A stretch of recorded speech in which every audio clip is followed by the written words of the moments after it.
Oi, gente, estou passando aqui para dar mais uma dica de leitura, dica essa que já dei por meio de resenha escrita no meu feed. Para quem foi lá ver, deve ter visto que eu não consegui escrever tudo naquele limite de caracteres que tem na postagem, então eu fui para os comentários, o que significa que eu tenho muita coisa para falar sobre o livro, então eu resolvi fazer um vídeo para falar coisas que eu não consegui escrever. Obviamente estou falando de Laranja Mecânica, tá? Aparece invertido aqui para vocês, mas lá no feed tem a foto bonitinha. Vou falar primeiro da estrutura do livro para depois chegar na análise em si. Este livro é da editora Aleph, cheguei a marcá-la no meu post também. Ele é dividido em algumas partes que eu gostaria de falar para vocês. Ele foi dividido em 5 partes, tá? A primeira parte é um aviso ao leitor, que é bem interessante, eu vou já falar sobre ele lá na minha análise crítica. A gente tem um prefácio que eu aconselho sempre a ler depois que já leu a obra, porque ele vem com alguns spoilers, não tão diretos, mas vem. Tem uma nota sobre a tradução brasileira, tem o livro em si, né, Laranja Mecânica, e o glossário Natsat, que para quem leu meu texto viu que o autor do livro criou uma linguagem nova, uma linguagem das gangues que ele chama de Natsat, que é a linguagem falada pelos jovens. Então, o livro traz um glossário com todas as palavras que o burguês utilizou durante a sua narrativa. Eu vou falar um pouquinho, então, sobre a trama, para contextualizar para quem não leu o texto, para quem não conhece, para quem não assistiu ao filme. Vou falar uma notinha do filme também lá no final desta análise. Bom, a gente tem o Alex, que é o nosso personagem principal, e nós acompanhamos a narrativa sobre o viés dele, sobre o seu ponto de vista. E ele conta como é o seu dia a dia, como é essa rotina dentro de uma gangue. Ele e mais 3 amigos formam uma gangue onde eles moram, e eles cometem vários atos de violência contra a população. Violência mesmo muito absurda, uma violência muito...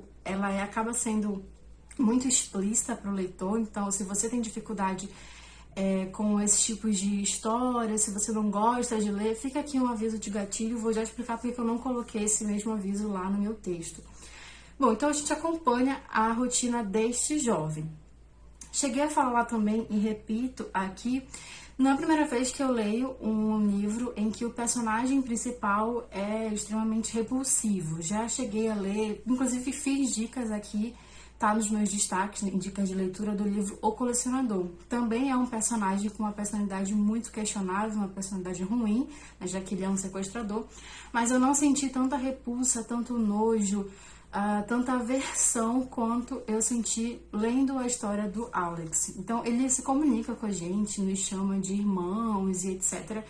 E era muito difícil continuar a leitura sob esse viés, sob esse ponto de vista, porque era complicado você ver um personagem se vangloriar narrando atos de violência e você ter que acompanhar essa história ainda sob esse olhar. Então foi bem complicada essa parte, uma experiência muito diferente, muito bizarra, ler sob o ponto de vista de um vilão.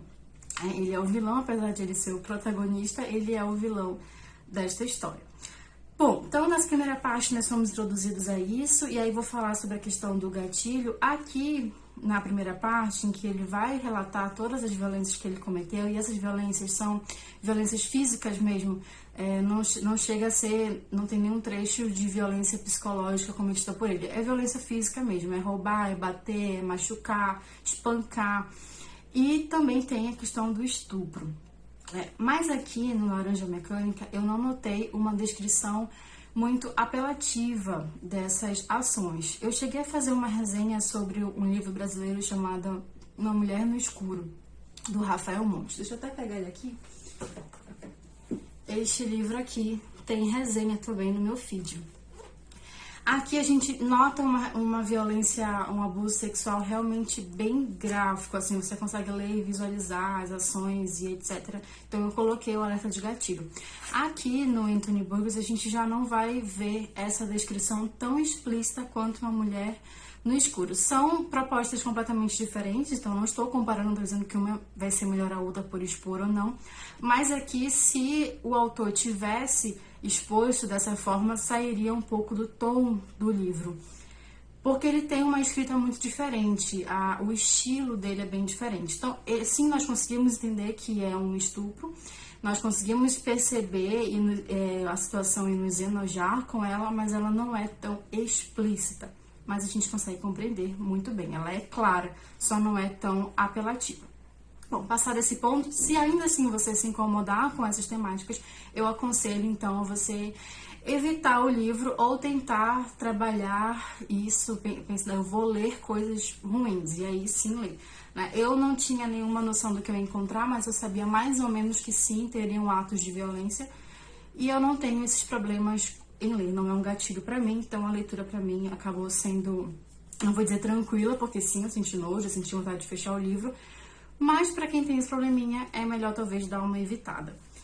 Bom, na segunda parte vem a questão de um embate moral. Nós acompanhamos então, durante a primeira parte, todos os atos de violência do Alex e dos seus amigos, até que ele é capturado pela polícia. E aí na segunda parte ele vai passar por um procedimento mental, vão fazer um experimento nele, melhor dizendo. E aí nesse momento que a gente se encontra, pelo menos o leitor, eu enquanto leitora me encontrei em um embate moral. Mesmo com todas as maldades que o Alex fez, mesmo com tudo que ele, todos os atos violentos que ele cometeu com outras pessoas, será que ele merece esse tipo de experimento? Será que ele precisava passar por isso? Eu me questionei bastante e, obviamente, eu me levei a pensar no mundo real. Como eu reagiria se eu soubesse que existia um experimento mental em que faria X com os detentos? Só para pontuar, é um ato bem desumano, antiético enfim, eu não vou entrar em detalhes para não dar spoilers, mas faz a gente questionar por isso, né? Um experimento que vai mexer com a cabeça de um outro indivíduo, né? Vai tirar ali o seu livre-arbítrio, porque eu entro na mente para mexer, né? Mexo com o psicológico. Aí a gente encontra a tal violência psicológica que a gente não encontra feita por ele. Mas a gente fica nesse embate. Será que é errado? Será que se fosse aqui, hoje, no mundo real, se fosse preso um cara que estuprou, que matou, que bateu, que humilhou, que roubou outras pessoas, será que ele merecia passar por isso? Eu terminei a leitura, confesso pra vocês, sem conseguir chegar a uma conclusão. Em alguns momentos eu ficava mais pro lado de sim, não importa, ele fez isso, então ele merece essa punição. E por outro lado, eu queria vê-lo como um ser humano, que tinha seus direitos humanos e etc. Então eu fiquei muito ali nessas duas questões e me remeteu a essa reflexão muito profunda e que eu não consegui chegar em um consenso quando terminei a leitura. E falando sobre terminar a leitura, a terceira parte do livro, a gente acha que está caminhando para um local, mas ela nos leva a outro. Para algumas pessoas pode ser um pouco frustrante, para outras pode ser interessante. Para mim, me causou ambos sentimentos. Eu entendi o que o autor quis passar para nós leitores, eu entendi por que ele quis finalizar, provavelmente, né? Quis finalizar dessa forma. Mas também eu confesso que eu estava esperando, eu estava com uma outra expectativa que ele mesmo me conduziu a isso. Então eu acredito que foi proposital. Então, por isso que eu até escrevi na minha resenha, o final ele é emblemático e ele pode dividir opiniões, provavelmente divide. Eu acredito que nem todo mundo que lê chega à mesma opinião sobre ele, mas eu gostei bastante, justamente porque me causou esse turbilhão de emoções, tanto que ontem, quando eu terminei de ler, eu não consegui automaticamente escrever, como aconteceu com as minhas outras resenhas. Eu simplesmente fiquei pensando como é que eu vou começar, e eu resolvi escrever a minha resenha exatamente o que tinha acontecido comigo, falando que eu não estava conseguindo escrever. Então, foi uma experiência muito interessante, uma experiência que eu acho que todo mundo, a não ser que você tenha aqueles gatilhos que eu falei, deve experimentar, deve passar por ela. Realmente é uma obra muito incrível, uma obra que te faz refletir sobre muitas situações e uma obra que te faz terminar muito pensativo, muito devaneando muito sobre as tantas possibilidades que acontecem dentro aqui da trama. Bom, falei isso no texto, vou falar aqui também. O Laranja Mecânica, ele faz parte de uma trindade sobre distopia dentro do gênero ficção científica, junto com o 1984. Cheguei a falar dele, tanto por meio de vídeo quanto por meio de texto. E com o Admirável Mundo Novo, perdão. Esse eu não li, então não tem resenha no meu feed, tá na minha lista para ler, então quando eu ler eu também vou exprimir a minha opinião. Mas eu li este aqui, o Fahrenheit 451, tem resenha inclusive no meu feed. Ele também é uma distopia. E lendo o Laranja Mecânica, eu senti algo que eu não conseguia explicar, porque eu sabia que era uma distopia, mas eu não conseguia exatamente identificar em que momento estava sendo distópico. Ok, é uma sociedade distópica porque tem esse experimento, mas por que eu não estou sentindo essa obviedade? Ah, é distópico de fato? Eu fiquei me perguntando isso, certo? E aí eu vim entender, lendo o prefácio, o professor que o escreveu me aclarou essas ideias. O Laranja Mecânica não parece tanto distopia quanto o 1984, quanto o Fahrenheit 451, porque ele é muito próximo. Você sente que o que acontece aqui é uma realidade muito próxima, e a parte da violência é algo que já acontece com a gente, né? E então é muito assustador ver o quão próximo é essa sociedade do Anthony Burgess com a nossa sociedade. Então eu fiquei muito assustada quando eu percebi isso e consegui entender por que eu estava achando tão distante essa tal distopia.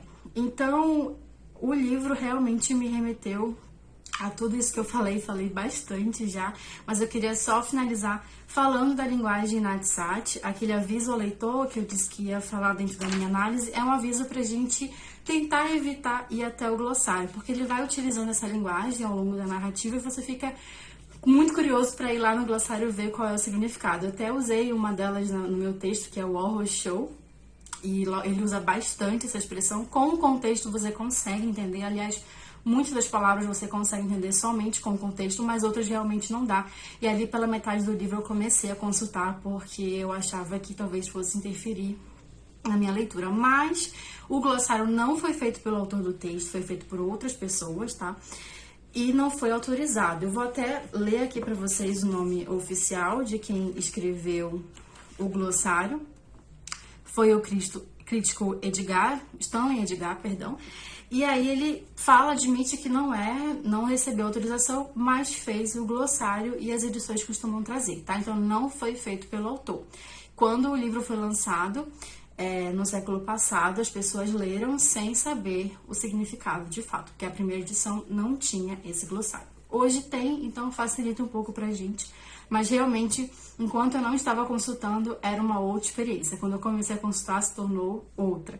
Então, realmente mexeu aí com a minha forma de ler. Então, se você é muito curioso, provavelmente você vai lá no glossário. Se você não conseguir ir até o final e ler só depois, você vai ter uma experiência diferente. Então é isso, gente. Espero que vocês tenham assistido até o final. Fica aí essa dica de leitura, muito mais que uma dica, uma análise crítica mesmo do livro. E eu vou ver se eu continuo fazendo isso. Eu optei dessa vez fazer no IGTV, porque realmente ia ser uma análise maior do que para os stories, a pessoa ia ficar muito grande. Então eu tô colocando aqui. Se vocês já leram e quiserem conversar sobre o livro, eu tô super disposta, tô muito empolgada com a leitura, quero discutir mais sobre. Se você vai ler, depois você pode voltar aqui e reassistir ao vídeo e ver o que você concorda, o que você discorda. Então é isso, gente. Até a próxima dica.